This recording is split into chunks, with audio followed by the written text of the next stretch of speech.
Hi, welcome. This is Neil and welcome to International Taxation. This is a couple of weeks we're covering of this course, International Accounting and Taxation, but we're up to the weeks where we're looking at international taxation. This is the exciting part because it affects multinational tax planning strategy. It concerns the tax planning strategies of wealthy individuals. If you know a lot about these tricks and techniques and tactics and strategies, then you can provide added value when you're a consultant. You can provide added value in terms of growing wealth efficiently around the world. So let's get into the good stuff of international taxation. So the learning objectives, and we'll probably take two parts to do this properly. In the first part, we're going to look at differences in corporate income tax and withholding tax regimes across countries. We're going to explain how overlapping tax jurisdictions cause double taxation. We're going to show how foreign tax credits reduce the incidence of double taxation. We're going to demonstrate how rules related to controlled foreign corporations, subpart F income, and foreign tax credit baskets affect US taxation of foreign source income.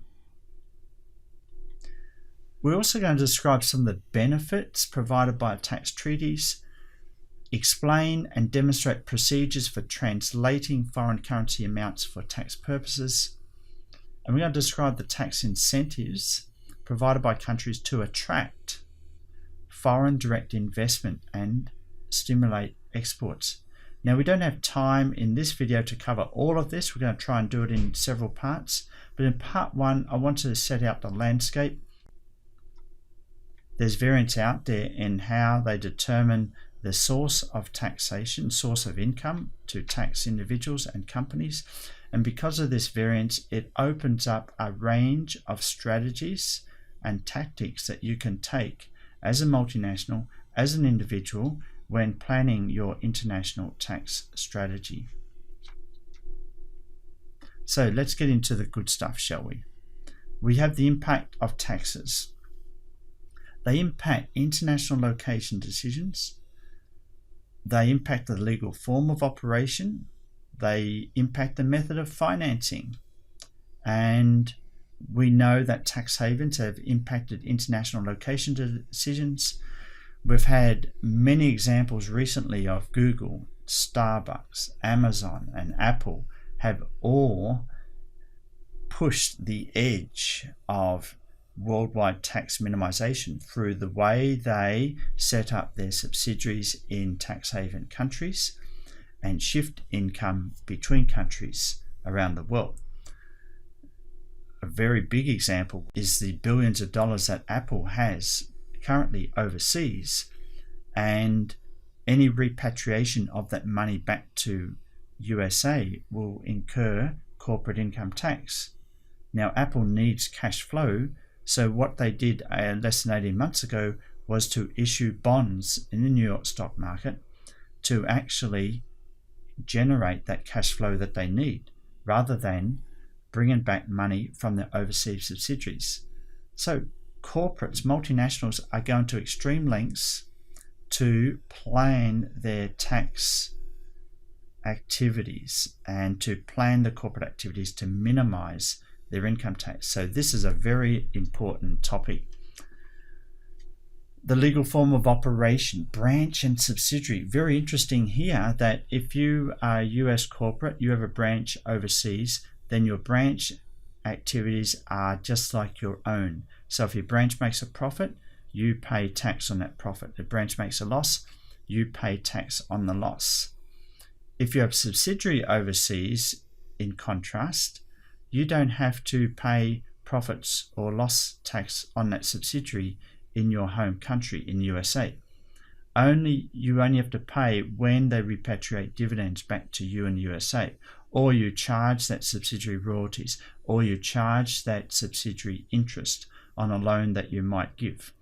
So whether you have a branch overseas or a subsidiary overseas can give you different flexibility, especially with cash flow, especially with minimizing your taxable income over time. Normally, a traditional strategy for multinationals is to first set up a branch overseas, because in the early years they may make losses, and so therefore you can claim those losses as a deduction in the early years. Then later on, when they come to make a profit, you transfer that branch into a subsidiary. That has been a strategy of multinationals. The problem is that as soon as you change the overseas operations from a branch to a subsidiary, it's a deemed sale of the asset, and so you can incur capital gains moving from a branch to a subsidiary, and they're likely to be enormous because the branch was making losses and the subsidiary is likely to make profits. And so you've got to weigh that against the initial years, the present value of the initial years of tax losses deductions that you're able to achieve in first setting up a branch, rather than first setting up a subsidiary in the first place in that other country. Method of financing, very interesting strategy of multinationals to actually not just fully capitalize a subsidiary in another country, but to maybe half capitalize it with 10 million and maybe give them a $10 million loan to make for a total of 20 million, and then you charge a huge interest rate on that $10 million loan. So that enables you to get cash flow back through that interest rate from the subsidiary. It enables that subsidiary to pay a lower tax because they have this interest charge on half of that total capital that you, the parent company, have put into that subsidiary. So right from the get-go, we've only gone into about slide 2, 3, or 4, and we're starting to talk about different strategies, different tactics that multinationals engage in to minimize their worldwide taxable income. Okay, so what about the type of taxes and the tax rates? Corporate tax rates, they're normally imposed by governments. Tax rates do vary from 0% to tax havens to over 40%.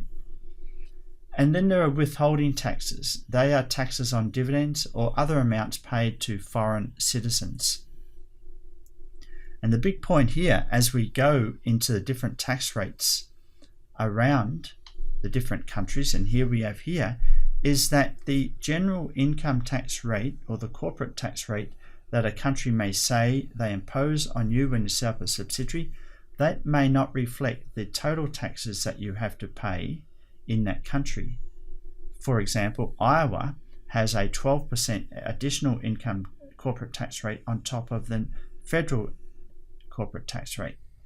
Other states in the USA do not have that extra income tax rate on top of the federal income tax rate. Malaysia has a special 5% tax rate on those businesses engaged in the insurance industry in Malaysia. India has a 10% additional tax rate on foreign entities operating in India versus domestic entities operating in India. As you can see, we need to peel back the onion of every country to find out what are the different tax rates that may vary in terms of, number one, the industry that you're in, number two, whether you're a foreigner or a domestic corporation, okay, and number three, the location within the country can matter.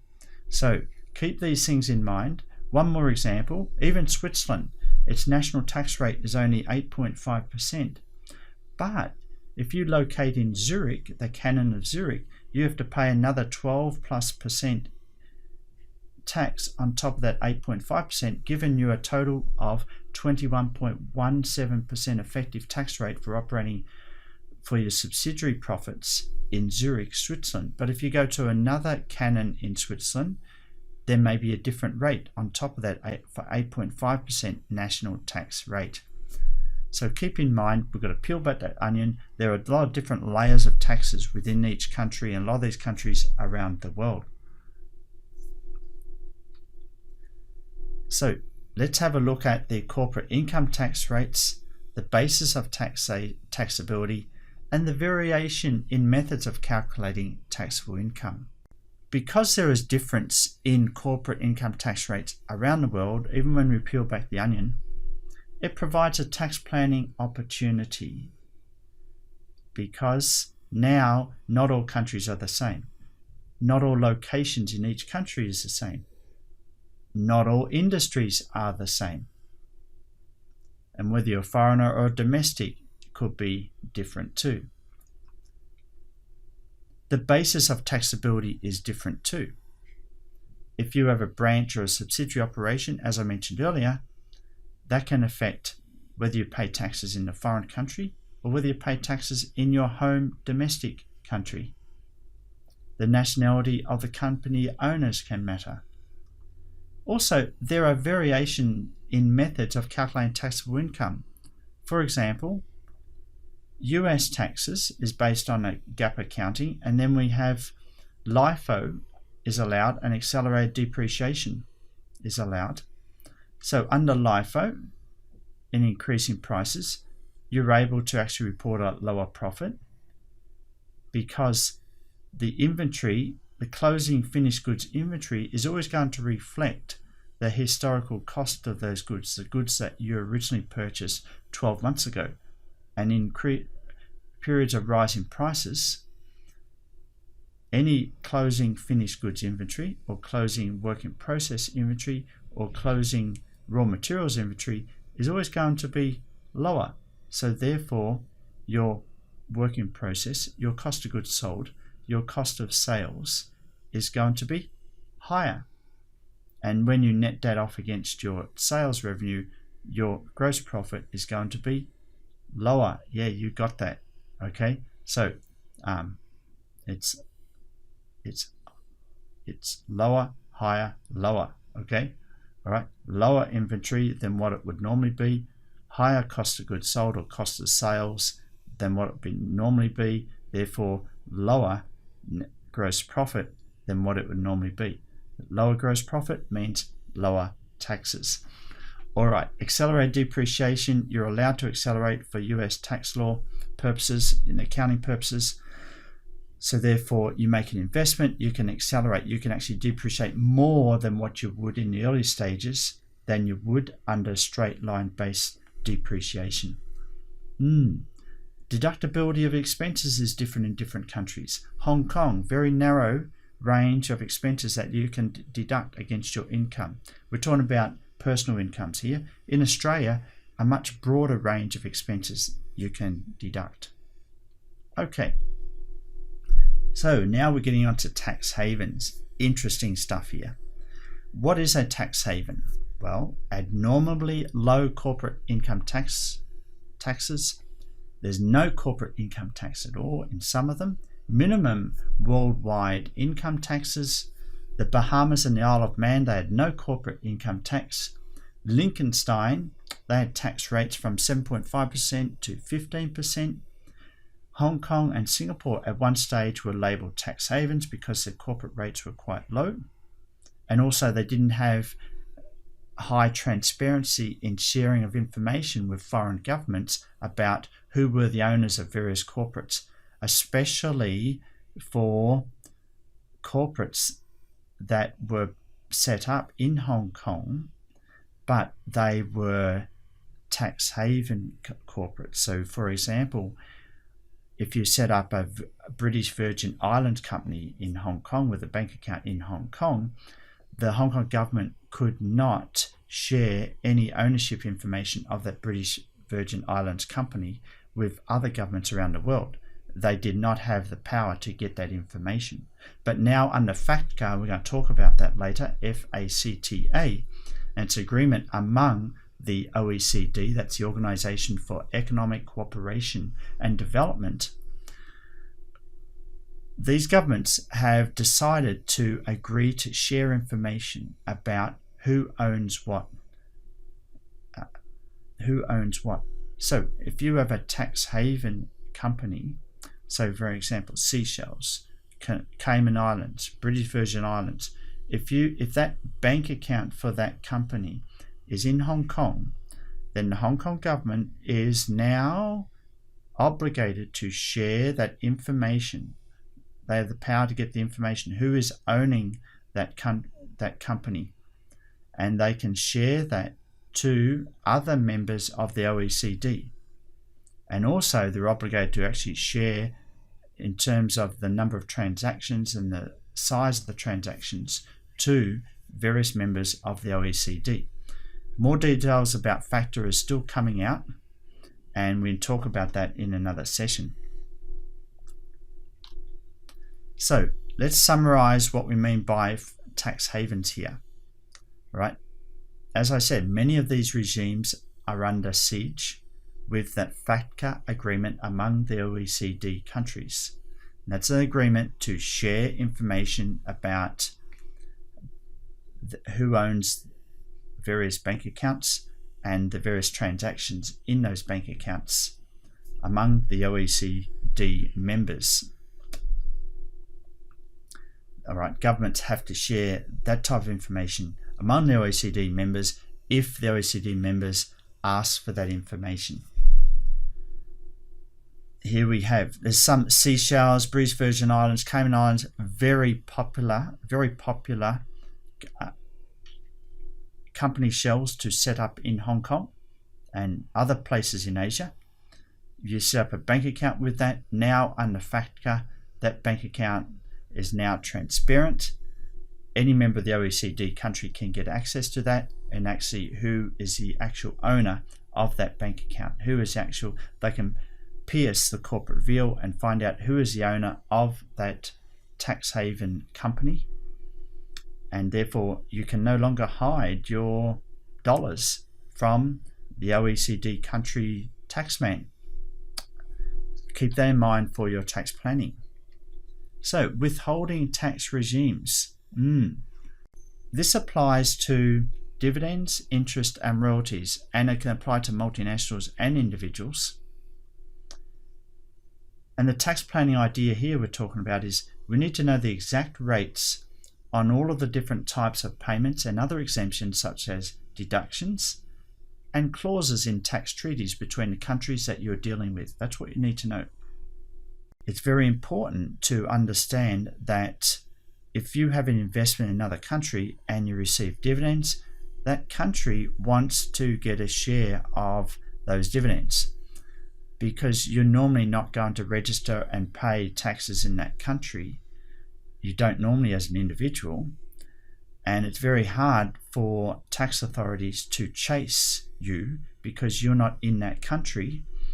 So they've decided, oh, you're paying dividends, Mr. IBM, Mr. Apple. Okay, you're paying it to these foreign shareholders. Give me 20% please. Give me 30% please. So you can see that's why these withholding tax regimes have come into being. And that also applies to interest and applies to royalties. Of course, interest and royalties is a great tax planning tactic that is used by multinationals in shifting income between subsidiaries in different tax regimes. Now, these withholding tax regimes vary across countries according to the type of payment or recipient, and also depends on exemptions. As I mentioned, in USA, interest on bank deposits and certain debt instruments like bonds are exempt from withholding tax. But it depends on the tax treaty with other countries also. And we need to look at that in part 2, different tax treaties. As I mentioned earlier, there is a tax planning strategy of thin capitalization, and that's a very important strategy when growing in businesses of a multinational. Basically, thin capitalization in a nutshell is where if your strategy is to invest $10 million with a subsidiary in another country, you may instead decide to, instead of investing $10 million directly, you may invest $5 million and you may loan another $5 million. And then that entitles you to gain an interest on that second $5 million loan to that subsidiary in that other country. And so that subsidiary will now be able to deduct that interest that you charge in determining the net taxable income that subsidiary pays in that foreign country. Of course, you receive that interest, you have to declare that as income in your country, but This is another tax planning strategy that multinationals use around the world, and we call that thin capitalization. And a lot of countries around the world got wind of this, and they decided to actually put in rules to actually limit to what extent you can provide a loan that allows you to actually use these thin capitalization benefits. And these thin capitalization rules are something like you must not provide a loan that's greater than 150% of the initial asset contribution into that subsidiary. Okay, so that's what I mean by thin capitalization, and various countries around the world have different thin capitalization rules you need to be aware of, especially for your multinational strategy. Okay, here are some details of the different tax rates on dividends, interest and royalties. So for Australia, there is a difference between dividends, interest and royalties. Keep that in mind. But when we go to the United States, there's 30% dividends, 30% withholding on interest, and 30% withholding on royalties.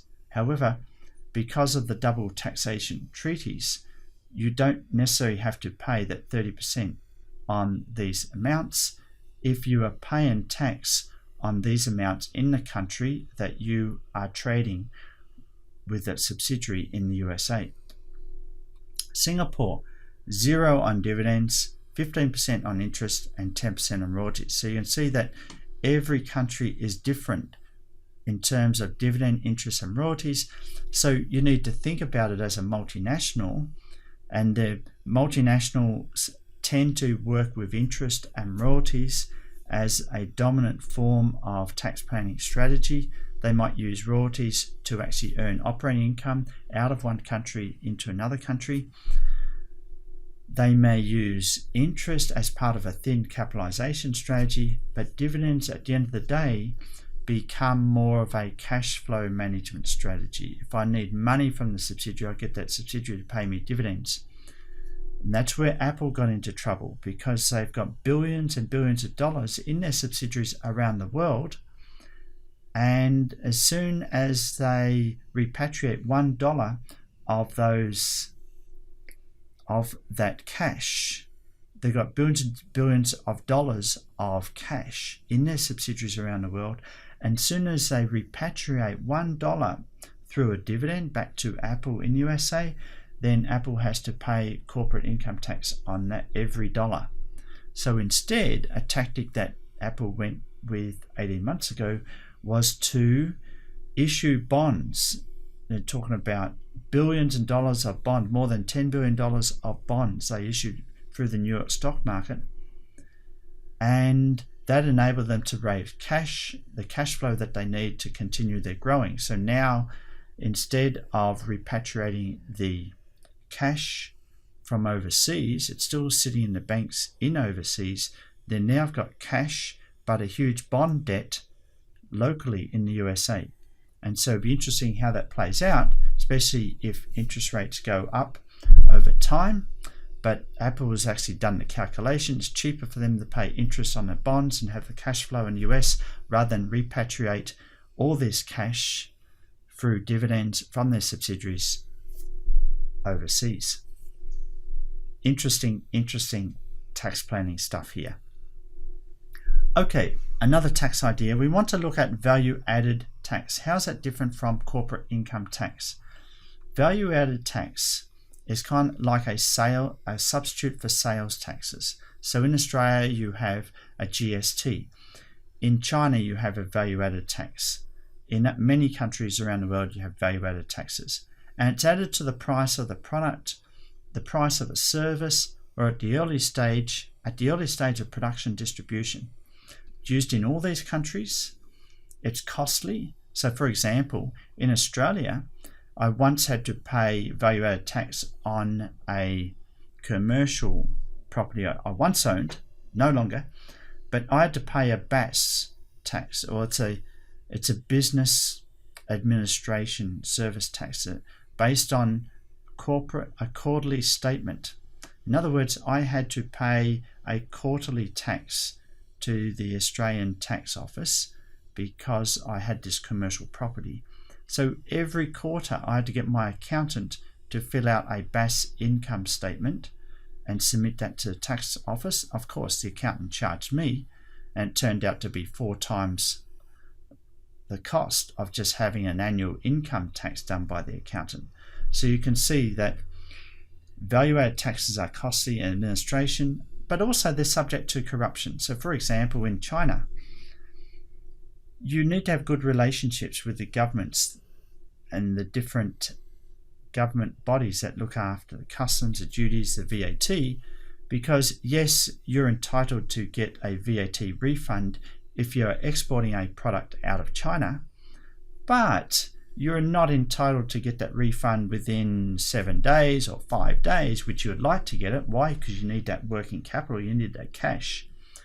And it's up to 17% for some goods that you export. You get that benefit, you're going to get that money back, but some bodies, government bodies in China may say, well, we'll wait for 30 days. We might wait for 60 days to give you that refund.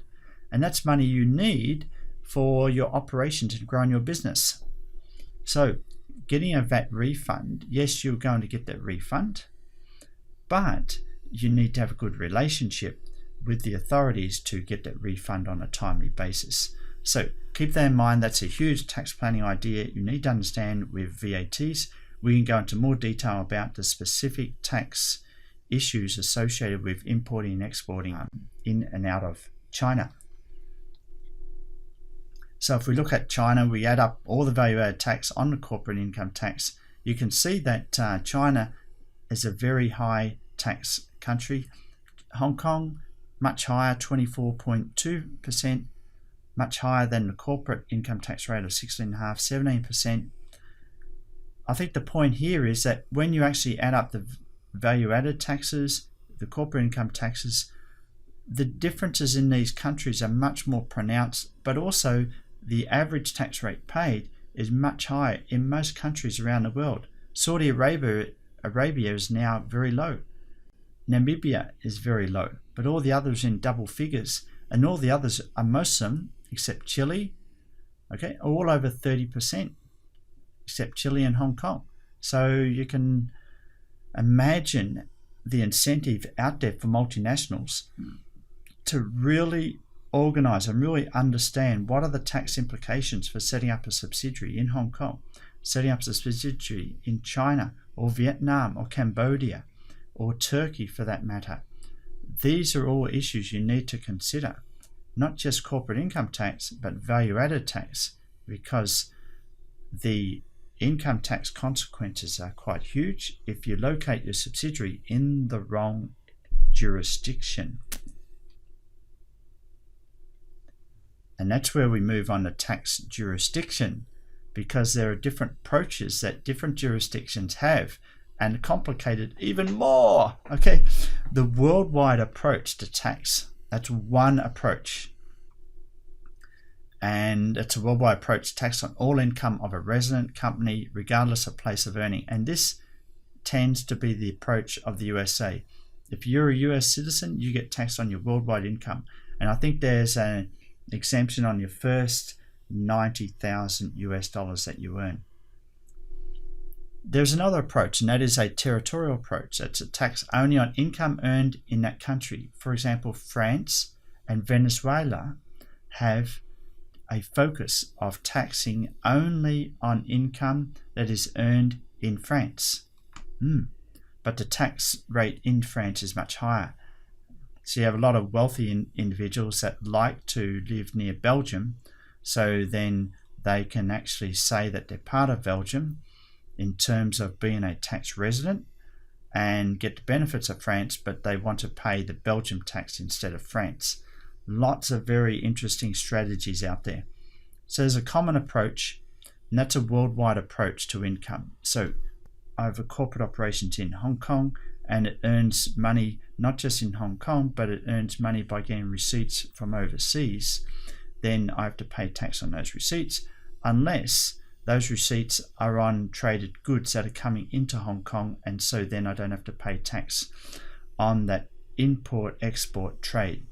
So there's other interesting issues here, is that the common approach is a worldwide approach. Australia, if I'm an Australian resident, then I get taxed on my worldwide income if I'm in Australia. In order to not get taxed by Australia on my worldwide income, I have to leave Australia and be out of Australia for more than 186 days per year. Okay, or basically 6 months. As soon as I'm deemed to have my permanent place of abode in Australia, then I'm taxed on my income from all over the world. And that's generally the case for a lot of OECD countries now. It's just that USA has this stricter approach, and that say, okay, even though you're not a resident of USA, you are a citizen of USA, you live in Hong Kong, we're still going to tax you on your worldwide income. And so if you're in Hong Kong, you're earning money in Hong Kong, you have to pay US tax on that. Of course, you get benefits of the tax treaty, double taxation, but it's a big difference between paying 15-16% tax in Hong Kong and 30% plus tax in the USA. Basis for taxation, there are 3 different bases. There's source, citizenship, or residence. So as I just explained, in the source of income, Austria is very big. They just focus on what is the source of income, and that's followed by most countries. And citizenship, they tax you based on whether you're a US citizen or not. If you're a US citizen, it doesn't matter where you are, you have to pay US tax. Of course, there is an initial $90,000 exemption. And residence, to pay Australian tax, you normally have to be an Australian resident, or in Germany, you have to be a German resident. And so that taxes residents regardless of source or citizenship. Of course, if you earn money in Australia, you still have to pay tax in Australia, whether you're a resident or not. So that's still based on the source. Okay, but Australia doesn't tax you in terms of citizenship. Hong Kong doesn't tax you in terms of citizenship. Hong Kong taxes you based on residency. If you're a resident in Hong Kong, then you pay taxes on your source income in Hong Kong. You don't have to pay Hong Kong tax on sources of income you earn outside of Hong Kong. So Hong Kong kind of gives you the benefits of being a resident, but only have to pay taxes on your source of income that you earn in Hong Kong. Australia, you have to, if you're a resident of Australia, you have to pay taxes on your source of income in Australia, but also you have to pay taxes on your sources outside of Australia. So very, very complicated here. So you really have to know the different tax jurisdictions have different rules, but at the end of the day, it's all about what is the source of income or not, whether you're a citizen or not, and whether you are a resident or not. And there are some examples: Austria, USA, and Australia as examples of focusing on the source, focusing on the citizenship, or focusing on the residence rule. So let's talk about US taxes for a multinational that has a subsidiary and has a branch office. If you have a foreign branch, you have to pay taxes on that foreign branch as if it is a domestic company. So if it makes losses, you can claim a tax deduction. If it makes profit, you have to declare income. However, if you have a foreign subsidiary, you only have to pay tax on only dividends that are paid back to your headquarters in the USA. You don't have to pay tax on profits of that subsidiary, only when they declare a dividend and that goes back to your headquarters. So here's a strategy for most multinationals in the past, is first to set up a branch office. And so that branch office is likely to make losses in the initial period, and that's great. Why? Because you can claim deductions in your home country, USA. Later on, it starts to make a profit. You change it to a subsidiary. Why? So you can protect those profits and keep them in that foreign country, away from your domestic income tax in the USA. But the challenge is here. As soon as you transfer the branch to a subsidiary, that is deemed a sale of the asset, and you have to pay capital gains on that branch, and it's likely to be large. Why? Because your branch is loss making, the subsidiary is likely to be profit making.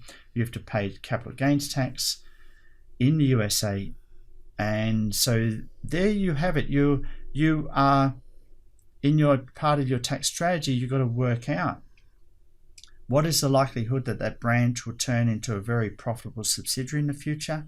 If it is likely, then maybe it's better to go straight as a subsidiary. But if it's going to be a huge runway, it's going to take a really, really long time for that branch to set up as a subsidiary, maybe it's a very uncertain environment, then it's likely better to start as a branch rather than a subsidiary. You see what I mean? Because then the present value of any taxable capital gain that you pay far out into the future is going to be much less today compared to those losses that you're going to get huge benefits of today in the next 4, 5, 6, 7, 8 years, because the runway from losses into profits is much longer. So there's a tax strategy tip to keep in mind for a multinational.